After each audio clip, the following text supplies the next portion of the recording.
ሰላም እንዴት ናችሁ? ዛሬ የማሳያችሁ ካውያ ተቸግራችኋል። ካውያ ጫፋችን ወይም የጎርዳክ ጫፋችን በምንጠቀምበት ጊዜ ጎርዳክ የራሱ ካለቀ በኋላ እንቀይራለን። ቀይረን ብዙ አይነት ተጠቅም ያለው ግን በቃ ምንም ሊሆንልኝ አልቻለም ማለት ነው። እንደምትመለከቱት ይሄ ጎልደን ነው። ጎልደኑ ጫፉ ላይ ልክ ሊያልቅ ሲል ነው የሚያገለግለው። ሊያልቅ ሲል መጨረሻ አካባቢ ላይ ሊያልቅ ሲል ነው የሚያገለግለው።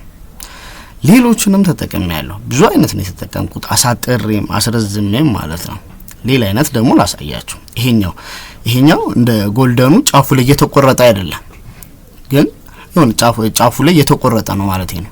ጫፉ ላይ የተቆረጠ ነው፣ እንደ ጎልደኑ ሹል አይደለም፣ ግን እስከመጨረሻው ሊያገለግላችሁ አይችልም። ይሄኛው ጭራሽ ጥቁር ነው የሚያነው፣ ገበያ ላይ የምታገኙዋቸው ናቸው። ይሄኛው ጭራሽ ጥቁር ነው የሚያነው።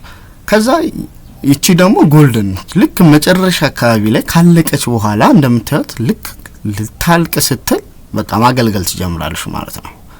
እንደፈለገ መበየድ እንችላለን፣ ግን ጫፉ ከሌለ ደግሞ ትንሽ ጠባብ የሆኑ ኤሪያዎች ላይ መበየድ አልችልም ማለት ነው። ይሄኛውን ተመልከቱት። ይሄኛውን የተመቸኝ ይሄኛው ምን አለው ጫፉ ላይ ቅብ አለው እና ካውያችሁ ላይ አድርጋችሁት እስካሁን ድረስ ያለ ምንም ችግር ሳልፈቀፍቅ የተጠቀምኩበት ካውያ ይሄኛው በጣም የተመቸኝና በጣም የወደድኩት።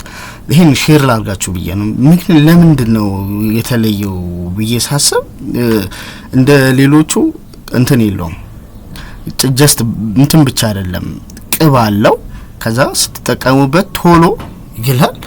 ከዛ ኮምፖነንት ማለት ሞባይል ጥገና ብቻ ሳይሆን ፓወር ሰፕላዮች፣ ትልቅ ፓወር ሰፕላዮችን ብዙ ሙቀት የሚፈልጉ ሊዶችን በቀላሉ ያቀልጥላቸዋል ማለት ነው። ስለዚህ የመጀመሪያው የራሱ የጎርዳኩን የመጀመሪያውን የሚያክል የለም፣ ግን ገበያ ላይ ካሉት ብዙ ሞክሬያለሁ፣ ከዚህ በላይ ሞክሬያለሁ። ግን የተሻለ ያገኘሁት የትኛውን ነው ማለት ነው? ያኛው ነው ማለት ነው። ሹሉ ቅብ ያለው ማለት ነው። ስለዚህ ገበያ ላይ ካገኛችሁ ሹል ሆኖ እንደዚህ ቅብ ያለው ካገኛችሁ እሱን ግዙ ለማለት ነው። አመሰግናለሁ።